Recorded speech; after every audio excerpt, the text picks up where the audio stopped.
Og Jaðarspökkum með okkur. Framundan 100. beina útsending IA TV. Framundan kjör íþróttamanns Akraness fyrir árið 2018. Þangað til ætlum við að gera upp árið 2018 hjá okkur á IA TV. Örn Arnarsson heiti ég og með mér Hannibal Hauksson. Blessaður. Já, þetta búið að vera virkilega viðburðaríkt ár og fjölbreytt. Við erum búin að vera með, það mætti halda að þetta væri planað, 100. útsendingin væri hérna, en það algjör tilviljun. Ég meina það voru 64 beinar útsendingar á árinu 2018 og meðal annars sýndum við fyrsta skipti frá amerískum fótboltaleik sem var hérna í Akraneshöllinni og einnig sýndum við líka fyrsta skipti beint frá golfi þar sem við vorum með lokadaginn í meistaramóti Leynis og eins og Örn kom inn á það, þá ætlum við að rifja aðeins upp árið hjá okkur á IA TV og við byrjum á golfinu.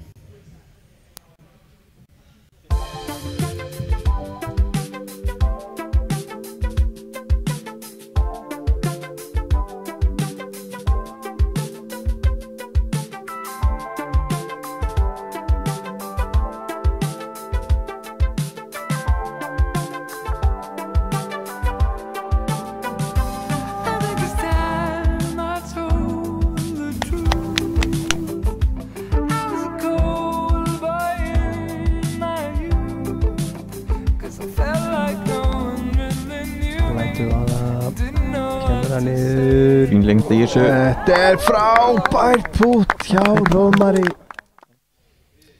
Já, það var virkilega skemmtileg reynsla fyrir okkur að prófa að sýna frá golfinu fyrsta skipti og það nokkuð öruggt að við reynum það aftur á þessu ári. Fimmleikarnir voru líka á dagskrá hjá okkur. Við sendum út 2 stór mót og hittum einnig Guðmund Klakston, formann Fimmleikafélagsins. Við skulum kíkja á svipmyndir og hvað Guðmundur hafði að segja.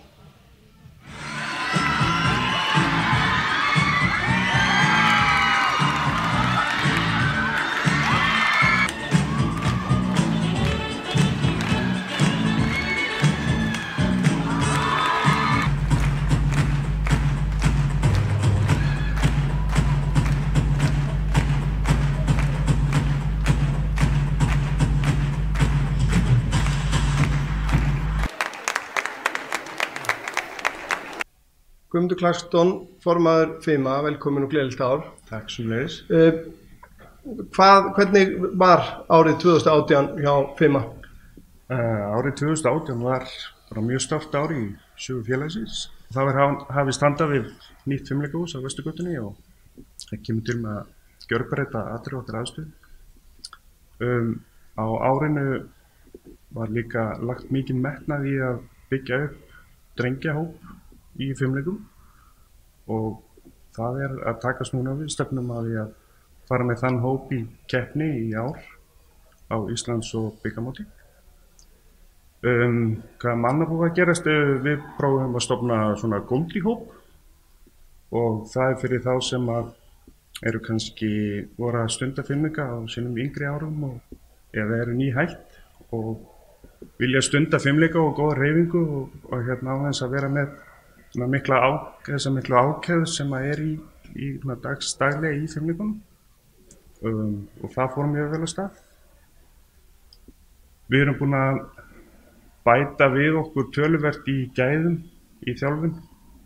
Við erum búin að vera að senda okkar þjálfara á námskeið og við um FSI og ISI og núna eru allir okkar þjálfarar búin að ljúka að minnstakosti fyrsta stigi og mörg hver komin með öll 3 stigin, þannig að þetta búið að vera vissulega bara mjög skemmtilegt ár. Á árinu sem var að líða þá náðist töluvert góður árangur hjá FIMA. Já, við náðum inn 6 Íslandsmeistaratitlum og 1 bikartitli og 1 deildarbikar og á síðasta móti þessa árs sem var núna í nóvember sem að því svo fagmannlega streymdi frá þá vann meistaraflokkur okkur úr B-dild yfir í A-dild með að sigra það mót glæsilega. Þannig að við erum að nálgast þetta í litlu skrefum. Þannig að já, þetta var sannlega stórkostlegt ár hvað það var. Og nú er stöðug fjölgun iðkenda í fimmleikum, það ekki rétt hjá mér? Jú, félagið hefur aldrei verið stærra. Ég held að við séum í kringum 500 iðkendur og 30 þjálfarar. Sögum okkar aðstöðu höfum við ekki getað stækkað eins mikið og við vildum, en það kemur klárlega til með að breytast með tilkomi nýs hús. Þannig að þegar að formaður FIMA lítur til framtíðar, hvað sérðu fyrir þér helst í framtíð FIMA næsta ár? Ég sé fyrir mér fimleikafélag sem farið að keppa við þau bestu í bænum. Hingað til í fimleikum hefur þetta verið aðalega 2 félög, það Gerpla og Stjarnan. Síðustu árum hefur Selfoss aðeins verið að koma inn og það bara bæði félagi svipar í stærra gráðu og við hérna á Akranesi. Þannig að ég vonast til þess að við verðum farin að keppa við þau bestu og veita þeim harða og góða keppni. Já, virkilega spennandi tímar framöndan í fimleikunum og höldum okkur aðeins á Vesturgötunni því að árið 2018 vorum við með 11 beinir útsendingar frá körfunni og búið að storma svona ár í körfunni og við settumst aðeins niður með honum Jóni Þór Þórðarsyni, formanni og yfirþjálfara yngri flokkanna og fyrrverandi þjálfara meistaraflokks og við ætlum að kíkja á hvað hann hafði að segja.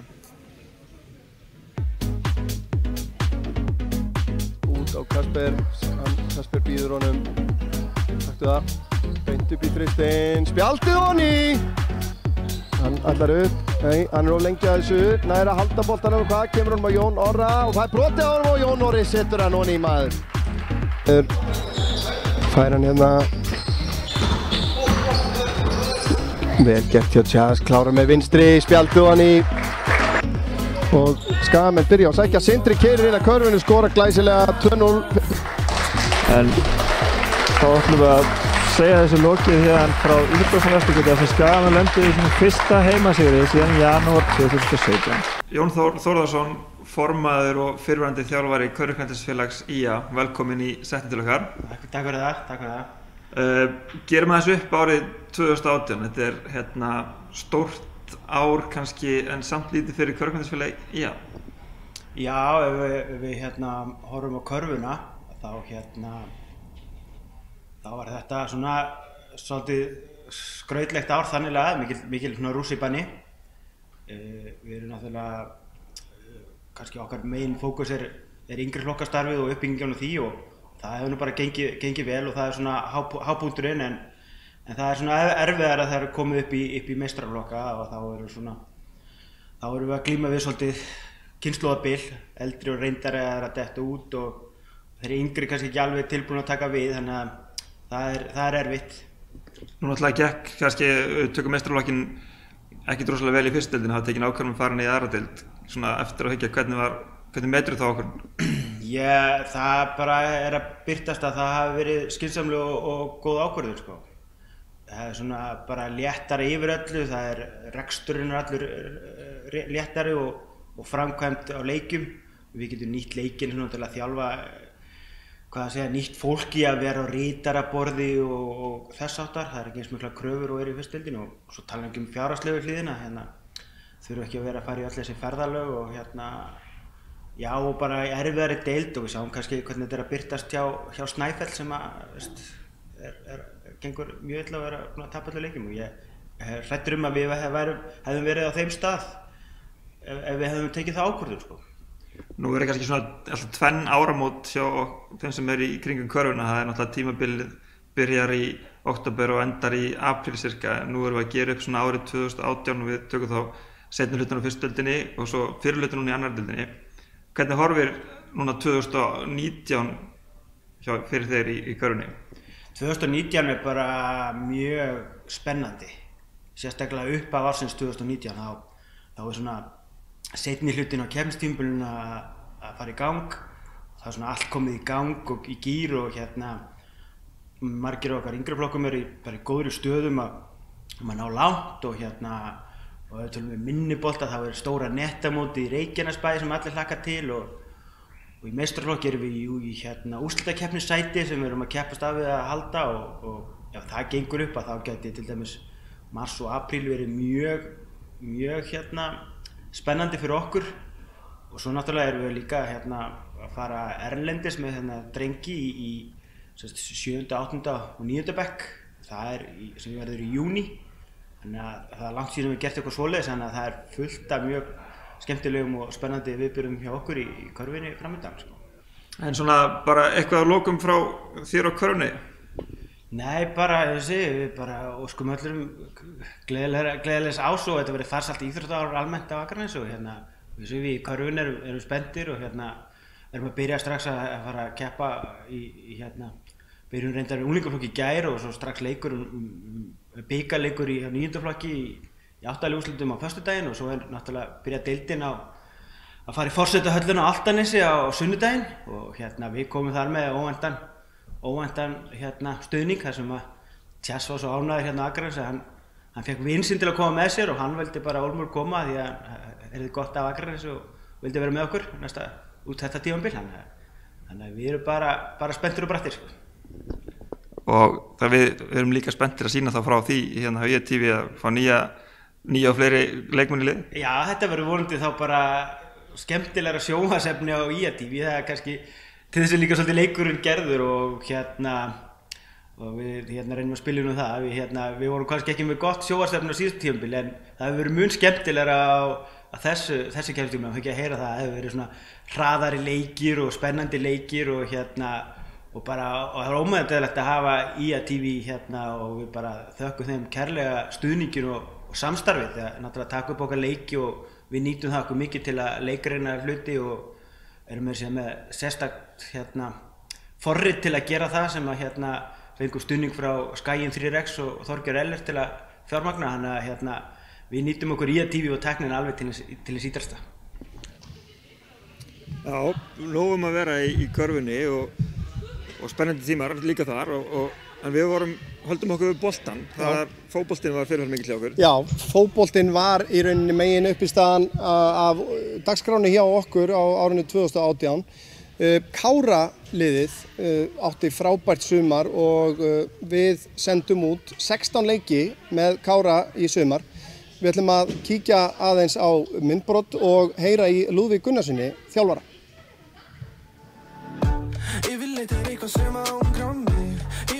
Hér kemur Andri með stungusendinguna Eggert Kára og hann tekur skotið og hamar!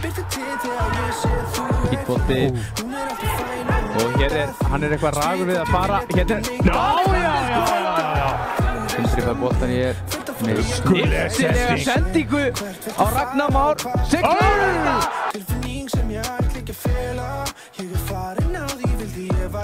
Vel gert hjá Jóni. Lyftir inn á Alexander og skotamar! Það er ekki uppmálað! Hann snýr inn á með skoti í fullt af varnarmönnum, fær hann aftur, tekur hann í fjærhóttis! Klára leikinn! Þetta er skemmtilegt að sjá. Lúðvík Gunnarsson, fyrrverandi þjálfari Kára. Hvað getur þú sagt mér, hvernig upplifðið þú fótboltaárið 2018 hjá Kára? Svona heilt yfir bara mjög gott, skemmtilegt að mörgu leyti og á sama tíma líka dálítið lærdómsríkt. Við vorum öflugir framan af og skoruðum mikið af mörkum og komumst langt í bikarnum og okkur gekk vel í deildinni. Síðan hallar aðeins undan fætið þarna undir restina en við klárum þetta samt sem aðra ágætlega og endum hann í 5. sæti. Svenni vill meina 4. því að hann telur ekki leikinn hjá Völsung og hvað var það? Huginn, hann telur hann ekki með. En svona heilt yfir bara fínt, myndi ég segja. Ef þú þyrftir að nefna kannski einhver 1-2 atriði, hvað stóð upp úr? Ég myndi segja í ár var það bikarinn. Það var við stóðum okkur gríðarlega vel þar og við vorum bara alls ekki langt frá því að slá Víkingan út og bara pínu svekkjandi en gríðarlega stoltir af þeim það er svona hápunkturinn á mínum mati. Eins og ég nefndi í inngangnum þá ertu fyrrverandi þjálfari Kára, þú ert að fara að róa önnum með en hvernig sérðu fyrir þér bara framhaldið 2019 fyrir Kára? Ég er ennþá þjálfari Kára, bara svo það sé sagt, en það stefnir í að vera þannig að einhver annar taki við og ég hef sjálfsög engar áhyggjur af því. Við erum búin að ræða mikið saman og koma með ýmsar hugmyndir, en fyrst og síðast er þetta náttúrulega fullt af góðum fótboltamönnum sem við höfum úr að velja og ef þeir halda áfram að leggja jafn mikið á sig þeir hafa gert hingað til, þá hef ég ekki miklar áhyggjur af því. Ég held við eftir að standa okkur vel og við að stefna hátt með þetta lið. Það bara, maður alltaf að reyna að fara eins hátt og mögulegt og ég sé enga ástæðu til annars. Eitthvað svona að lokum? Ég vil náttúrulega bara þakka ykkur fyrir að hafa fylgt okkur í sumar. Það hefur verið ómetanlegt fyrir okkur og þá sem vilja fylgjast með okkur og virkilega vel að verki í staðið að mínum mati og vonandi haldið þið þessu áfram á fullri ferð. Já, Kára-liðið stórkostlega skemmtilegt að fylgjast með þeim á síðasta ári en það var meiri fótbolti. Meistaraflokkur kvenna hjá IA átti mjög gott sumar, endaði í 3. sæti í Inkasso-deildinni.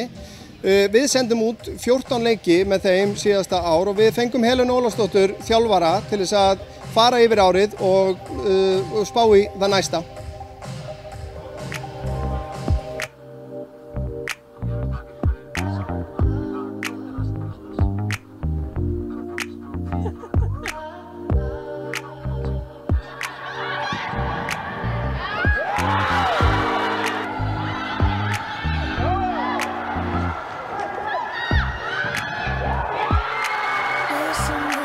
Jú, Fanny kom með hann aftur, fer yfir á vinstri fótinn, það hangið í henni þarna og hún nær skotið á markið! Karen reynir skotið og þetta glæsilegt mark! Karen Þórisdóttir! Heiðrún langar og hún tekur skotið og skorar! Mikilli baráttu þarna, Fanny nær skotinu og þetta glæsimark! Berdís Fanny Einarsdóttir getur ekki hægt að skora fyrir Skagamenn. Helena Ólafsdóttir, þjálfari meistaraflokks kvenna hjá IA, velkomin. Takk fyrir. Árið 2018, ef þú lítur tilbaka, hvernig horfir það við þér í minningunni? Mér fannst þetta gott sumar að mörgu leyti og mér fannst stöðuleikinn í liðinu aukast mikið. Við áttum möguleika að fara upp eiginlega í seinni umferðinni en þau voru klárlega samt ívið sterkari þessi tvö lið sem fóru upp en þetta sýndi okkur hvað bilið stutt þannig að mér fannst bara í heildina voru við sátt, við erum alveg á plani við það sem að við höfum rætt ég, stjórnin og kvennalið. Það voru mælanlegar, eins og segir, mælanlegar framfarir frá árinu 2017. Í hverju fólust þær helst? Ég myndi nú segja náttúrulega við áttum 2 leikmenn með 30 mörk. Það náttúrulega gefur liði mjög mikið og Fanny náttúrulega spilaði frábærlega fyrir okkur, Unnur líka. Þær gera þetta samt ekki einar, liðið vann vel á bakvið við erum með duglega leikmenn og við erum með leikmenn sem eru árinu eldri akkurat þetta sumar heldur en árið áður. Við á öðru ári, það ég og Anita og það alltaf þægilegra, þú ert búin að kynnast umhverfinu og kúltúrnum og öðru. Við fengum góða markmann, það var mikið atriði, fengum Tori og erum svolítið að þjálfa upp nýja vörn, við þurftum þess frá árinu undan, þannig að mér fannst framfallina bara líka í því að leikmenn voru að bæta sig, hver og einn einast eiginlega. En núna á þessum tímamótum eins og venjulega, þá fer maður að spá í árið sem framundan. Hvernig sérðu þetta þróast hjá meistaraflokk kvenna núna 2019? Þetta verður, við erum búin að sjá það að Inkasso-deildin bara mjög jöfn og skemmtileg deild og það engin leikur unnin fyrirfram. Við unnum til dæmis í fyrra leiki 1-0 sem gátu farið allavega. Ég held að þetta verði mjög jafnt og við náttúrulega búin að missa úr okkar hóp. Nú Fanny farin í val og það náttúrulega gefur augaleið að það okkar einin landsliðsmaður eins og eða var og auðvitað það biti. Maren hefur ekki verið að æfa og bara að hugsa sín mál og vonandi okkar allra vegna þá verður hún með en maður veit ekki. En þá taka aðri keflið og þetta svolítið snýst sumarið það hverjir ætla að grípa það í raun og veru og við, eins og við segjum alltaf, við gefum tækifæri á því að bæta sig en svo það svolítið hugafarslega hvernig við ætlum að tækla og eins og ég segi, hópurinn ungur og ég var ánægð með stöðuleikann í fyrra, ég vona að hann haldist en það við hellingsvinnu framundan. Já, það einhverjir leikmenn farnir en það að bætast í hópinn líka. Já, við fengum 2 leikmenn úr IR, það Andri og Klöru, þetta eru austfirðingagóðir frá Neskaupstað og ég er búin að hafa augastað á þeim. Þannig að þær koma sem bara flott viðbót til að breikka hópinn og og ef að þær spila vel úr spilunum þá hljóta þær að spila. Eitthvað sem þú vilt segja svona að lokum? Já, mér langar náttúrulega að þakka ykkur hjá EATV fyrir að bara umgjörðina sem þið hafið gefið okkur og ég veit að þið eru vinsæll miðill hjá andstæðingunum, þeir alveg kortleggja leikin okkar sem gott, ég meina það bara aðgengið orðið gott að öllum leikjum. Þannig að ég þakklátt fyrir aðstöðuna sem við höfum hér í Mér langar líka svolítið að því ég að kenna við framhaldsskólan að við nýtum svolítið til dæmis afreksbrautin okkar í að fá unga leikmenn, hvort sem það eru konur eða karlar, að nýta svolítið skólan í að draga fólk hingað á Akranes því að það eru nægt tækifæri hérna. Já, virkilega flott ár hjá stelpunum og nálægt því að fara upp úr Inkasso, enduð í 3. sæti. Já, góður árangur hjá stelpunum, góður árangur hjá Kára, en besti árangurinn í fótboltanum var að sjálfsögðu meistaraflokkur karla sem vann Inkasso-deildina 2018. Við sendum út 17 leiki með meistaraflokki karla síðastliðið ár og við fengum Arnar Már Guðjónsson, leikmann ársins, til þess að spjalla aðeins við okkur og við skulum kíkja aðeins á smá svipmyndir af því.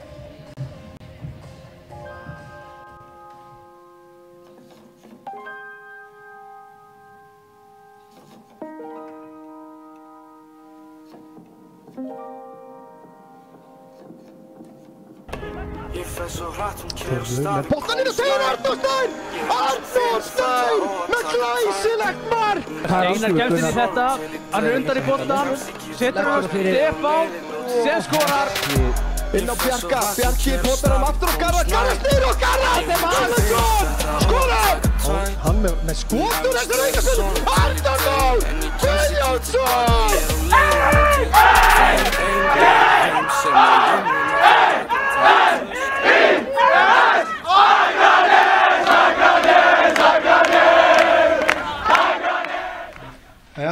Arnar Már, velkominn.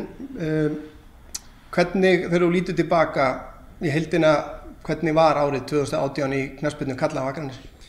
Ég myndi segja bara að það hafi verið frábært ár fyrir karla knattspyrnu á Akranesi. Það var náttúrulega náðast góður árangur í okkur í Inkasso-deildinni, saman með annarflokkinn, Íslandsmeistarar þar, og svo erum við komnir á gott skrið með að selja unga leikmenn út líka, þannig að frábært ár og bara eykur okkar hróður í knattspyrnu á Íslandi, klárlega. Hvað var það sem að skóp þennan gríðarlega góða árangur eins og þú segir?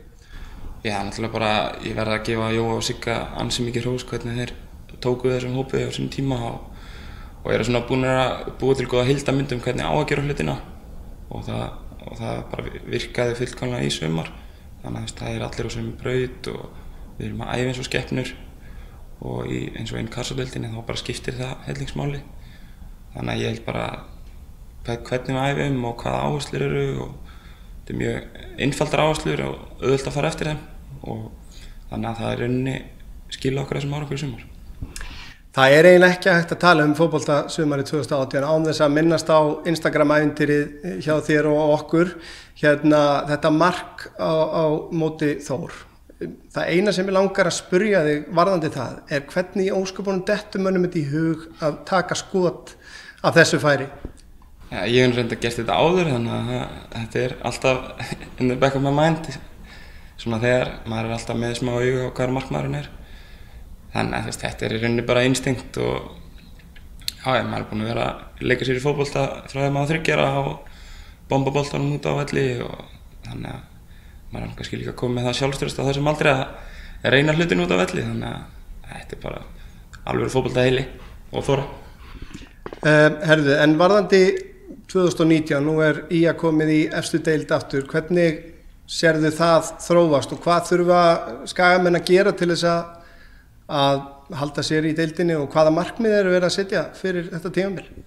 Við erum náttúrulega fyrst og fremst bara að halda á sömu braut, við erum með mjög svipaðan hóp og í fyrra með reyndar bara góðan styrkingum. Við þurfum að bæta okkur náttúrulega á öllum sviðum, það gríðarlegur munur á Inkasso og Pepsi, við erum mjög meðvitaðir það, þannig að við þurfum bara að level okkur upp í öllum atriðum og ég held að hópurinn sé mjög klár í það. Varðandi væntingar þá erum við ekki komnir upp til að standa í einhverju fallbaráttu. Ég held að ég geti talað fyrir allan hópinn og þjálfarana þegar ég segi að það sé stemt á efri hlutan. Maður búinn að vera allt of oft í einhverju basli í neðri hlutanum og þannig að við ætlum bara að keyra á það að vera alvöru lið þessari deild.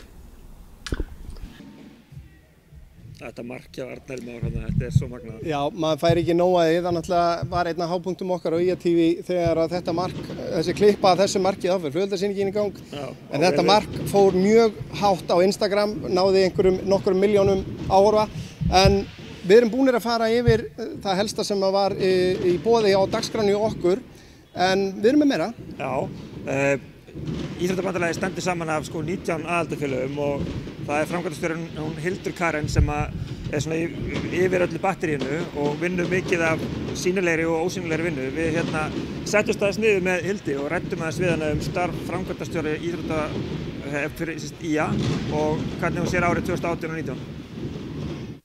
Hildur Karen, framkvæmdastjóri IA, velkomin til IA-TV. Já, takk hérlega fyrir. Ef þú fer kannski svona aðeins yfir árið hjá þér sem framkvæmdastjóri IA, hvernig var árið 2018? Árið 2018 var mjög gott í raun fyrir framkvæmdastjóra IA, eins og rauninni árið þar á undan. Þetta er mjög spennandi starf, mjög fjölbreytt. Ég veit rauninni ekki hvaða horn eða hvað ég kem ekki með fingurnar í, þetta er mjög fjölbreytt. Það sem að stendur upp úr kannski hvað var það mitt starf, það sem ég kem að, það var að við kláruðum, en það með þessi plögg eins og önnur svona plögg, það ekkert nóg að séu fallega á heimasíðunni. Við ætlum okkur ekki að geyma þessa áætlun eða stefnur undir teppi. Vonandi þurfum við ekki að nota hana, en ef til þess kemur þá munum við fara eftir henni og gera okkar besta. En fyrst og fremst er kannski okkar starf þarna að koma í veg fyrir og fræða og það eitthvað sem við erum líka mjög stolt af frá síðast ári. Við vorum með nokkrar fræðslufundi, fræðsluerindi, þessu tengt og þjálfara tengt líka, uppbyggingu og menntun þjálfara en eins fyrir iðkendur og það ýmis verkefni, nú ég flutti, skrifstofan flutti enn einu sinni, þetta í annað skipti sem ég flytt, búin að vera 2,5 ár í starfi. Þannig að nú erum við bakað til í Íþróttahúsinu við Vesturgötu, í svokölluðum Norðurenda. Nú síðan er eitt verkefni sem ég mjög stolt af og spennandi að vinna. Við fengum styrk frá ISI og UMFI til að auka þátttöku barna af erlendum uppruna í íþróttum. Og við erum að fulla að vinna í því núna. Ef fólk fer til dæmis inn á heimasíðun okkar þá erum við búin að þýða þar til dæmis upplýsingar Nóra og frístundaávísunina. Þannig að það svona ávara auðveldara aðgengi og leita upplýsingar þó okkur langi til að gera betur þarna og munum gera það. Þetta bara starf fyrir einn? Já, góð spurning. Góð spurning. Sko það þess að kvöld og helgavinna, hún ekkert geggju spennandi til lengdar. En nauðsynleg hins vegar. Þannig að við erum öll líka að vinna hérna á Hugsjón. Þetta skemmtilegt starf, fjölbreytt, það aðalatriðið. En þú komst inn að þið voru í þessari jafnréttisáætlun og svo líka þú talar þýða heimasíðuna og fleira. Þetta stórt bandalag, þetta 17 aðildarfélög sem eru undir IA. Já, við erum orðin 19 núna. 19 aðildarfélög, þess þá heldur. Þannig að það eru mjög margir sem kannski koma að bandalaginu og svona erfitt kannski að hafa einhverja yfirumsjón yfir hvert og eitt. Eru félögin ekki svolítið samt sjálfstæð þannig? Jú, íþróttabandalagi virkar þannig að það eru henni hver deild eða hvert félag, við erum náttúrulega ekki deildir, við erum félög, starfar sjálfstætt með sína kennitölu, með sitt uppgjör. En heyrir samt sem áður undir aðalstjórn eða framkvæmdastjórn IA. Í aðalstjórn IA eru hins vegar allir formenn 19 félagana og stjórnarmeðlimir í stjórn IA. Þannig að við erum stórt batteri. En samstaðan og samvinnan, hún gengur alveg ótrúlega vel. Nú var ég sjálf í stjórn IA í 10 ár fyrir nokkrum árum. Þannig að það var mjög spennandi að setja síðan hinum hefur borðið, hafandi verið einmitt í stjórn bandalagsins. Þannig að jú, það eru margir snertifletir. Stundum það kostur að félögin séu sjálfstæð, en stundum það hreinlega ókostur því manni langar kannski meira að koma eins og með fræðsluáætlun og fara beint inn í félögin en það ekki samt okkar að gera það. En við erum þeim til halds og trausts og viljum samvinnu og erum í því. Eitt af því sem kannski svona stóra málið innan íþróttabandalagsins, það kjörið á íþróttamanni Akranes. Nú það 2018, það eru 16 tilnefndir. Þetta svolítið á þinni könnu, það ekki? Jú, þetta verkefni alfarið hjá okkur í stjórn, mér og stjórn nýja. Við sjáum það frá aðtölu. Þetta 3. árið sem ég kem að þessu hérna megin frá. Jú, 16 flottir einstaklingar og kjörið fyrir fram eftir flugeldasýningun á morgun. Það var kosning núna í 3., 4. skipti held ég. Almenningur gat kosið inn á vef Akraneskaupstaðar og það mjög gaman að sjá hvernig sú kosning kemur út, hvort hún harmonar svona við einstaklingana. Því það eru í rauninni 8 einstaklingar sem eru með hafa atkvæðisrétt og skessuhorn og síðan almenningur á Akranesi. Við ætlum að hafa 9 næst og ég 10 var 1 atkvæði. Það ekki bara. Það bara samþykkt hér með. En svona svo fyrir þeir sem framkvæmdastjóri í að horfa yfir þessi afreka, því nú þetta nú mjög vel unnið, við fáum upplýsingarnar á síðunni og það fólk getur lesið sér til það og þeir sem ekki kannski hafa náð að fylgjast með öllum. Verður ekki bara pínu stolt að lesa svona það sem alla þessi Íslandsmeistaratitla og keppni erlendis og fleira? Gríðarlega, maður það, maður fær bara, og lesa og líka fólk svo duglegt í þessu sjálft, að þessu standa 100 sjálfboðaliða og gera það svo vel og svo mikil einlægni og þetta bara dásamlegt að vinna í þessum geira og svona að sjá líka og vinna með krökkunum og að tengjum inn í þetta við förum að svona afreksíþróttasvið FFA sem að heyri líka að hluta til undir mig. Ég kem að því ásamt bænum og starfsmönnum FFA að það líka svo gaman að fylgjast með krökkunum þar og fá svona aðeins að koma að því verkefni. Allt tengist þetta eins og þú segir, afreksmenn. Íþróttamaður Akranes afreksmaðurinn hér hjá okkur og þessi krakkar að þvælast allan heim og þau þurfa í mörgum tilfellum, flest öllum tilfellum, að safna fyrir sínum ferðum sjálf, plús að stunda sitt námið sína vinnu. Þannig að jú, maður mjög stoltur.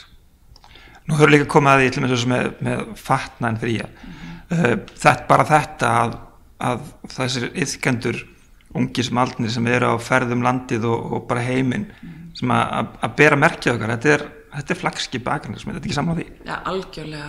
Ía logoið mjög þekkt vörumerki á Íslandi og víðar. Ég fá ótrúlega fyrirspurnir erlendis frá hvort ég vilji senda pinn eða hvort ég vilji senda húu eða trefil og í sumar þá skellti ég mig til Mallorca, þá tók ég til dæmis með mér einn ía-trefil til að senda hann þaðan innan til Spánar. Þetta dásamlegt. En þetta tiltölulega nýtt verkefni hjá okkur, þar að segja að bandalagið að selja með ía-vörur í vefverslun sem hægt að nálgast inn á ía.is og þar erum við að selja allar vörur undir kostnaðarverði. Stjórn Ía ákvað til að gera sem flestum kleift og að geta verið í gulu að greiða niður, að minnstakosti 2 ár niður allar vörur sem eru þar til sölu. Þannig og líka ákveðið afrek að allir formenn 19 aðildarfélaganna samþykktu þennan ból sem við erum með til sölu til dæmis og galla. Þannig að krakkarnir okkar, iðkendur, geta verið í sama fatninu hvort sem það var sund eða fimmleika. Það var sami gallinn. Ef þú bara örstutt kannski svona í lokin, ef þú bara horfið fram í 2019, hvernig lítur 2019 úr? Nú golfið að fá nýtt hús, það nýtt fimmleikahús á leiðinni. Hvernig lítur 2019 út fyrir Huldi Karen? Gríðarlega spennandi og þvílíkt tækifæri og mjög flott uppbygging í mannvirkjum sem á sér stað hér núna, algjörlega. Og ég verið það heppin að fá að sitja í öllum þessum nefndum, í undirbúningsnefndum fyrir þessi mannvirki. Þetta gríðarlega spennandi og flott. Síðan hópur í gangi sem framtíðarsýn hér á Jaðarsbökkum, að því við sitjum nú þar. Að það verkefni var 2018 til 2028 minnum mig að hafa verið yfirskriftin á því og við erum svona að leggja lokahönd á þá svona teikningu eða hugmyndir og við erum að skila því af okkur núna í janúar. Metnaðarfullt og flott og gaman að taka þátt í þessu. Það hljómar vel. Kannski eitthvað svona lokum sem að þú vilt koma á framfæri til bæjarbúa á Akranesu? Já, og bæjarbúa og okkar aðildafélaga líka, ekki sko, það verkefni sem þið til dæmis að gera hér í TV, allt saman unnið í sjálfboðavinnu með stuðningi frá Íþróttabandalaginu, gríðarlega mikilvægt fyrir okkur, tala um heimildina sem að verða til með það sem þið eruð að gera og eins fyrir aðildafélagin að vera duglegri að nýta sér ykkar þjónustu. Þið hafa verið boðnir og búnir og alltaf tilbúnir að mæta og sýna beint frá leikjum eða mótum. Nú til dæmis að vera í þessari heimildaöflun sem þið eruð í núna. Eins verðið á morgun á kjörinu. Þannig að félögin verður dugleg að hafa samband við ykkur. Nú eins það hefur aukist að foreldrar, iðkendur, eru beint fann að hafa samband við okkur hjá IA. Það er samt að posta á ia.ia.is eða hringi í mig. Þar get ég veitt allar upplýsingar til dæmis að því nú er janúar mættur og allar skráningar hjá íþróttafélagunum farin af stað núna að sumir eru í vanda og kunni ekki alveg á nóran, ekki hika, bara hafa samband við mig. Ég er þar til aðstæðar. Góð lokaður, takk hérlega fyrir. Takk hérlega fyrir mig. Já, Hildur Karen að vinna virkilega frábært starf og það verður að segjast bara hér og nú að án stuðnings og velvildar frá stjórn Íþróttabandalagsins að þá væru við ekki hér og við kunnum þeim að sjálfsögðu bestu þakkir fyrir. En nú er að bresta á með kjöri Íþróttamanns Akraness, fólk byrjaði að streyma hérna í salinn, en þetta er ekki fyrsta skipti sem að þessi verðlaun eru veitt. Nei, þetta er í 44. skipti sem að verðlaun eru veitt og sundið hefur oftast unnið, það er 21 sinni, en núna í ár eru 16 útnefndir, 10 karlar og 6 konur og gaman að segja frá því að í þessi 43 skipti sem búið er að veita þessi verðlaun og það hafa 22 karlar fengið titilinn og í 21 skipti maður unnið þetta, karlmaður unnið þetta og 21 sinni kona, þannig að það verður spennandi að sjá hvað gerist þetta. Já, það er spurning hvort við fáum bara skilt upp á skjáinn með þeim sem eru tilnefndir í ár. Þar er meðal annars íþróttamaður ársins 2017, Valdís Þóra Jónsdóttir. Hver veit hvað gerist? Nú draugum við okkur í hlé og hleypum Mareli Steinsdóttur, formanni IA að. Við komum svo aftur hérna að athöfn lokinni. Þangað til, verið sæl.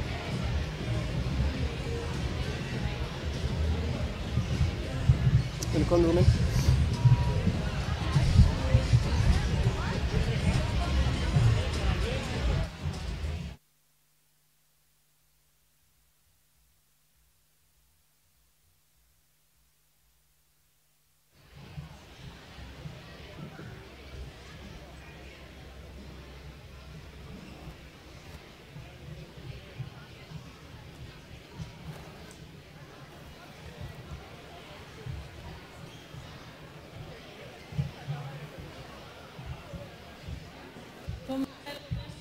Og velkomin á kjör Íþróttamanns ársins fyrir árið 2018.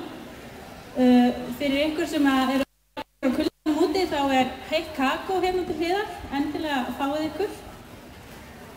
Og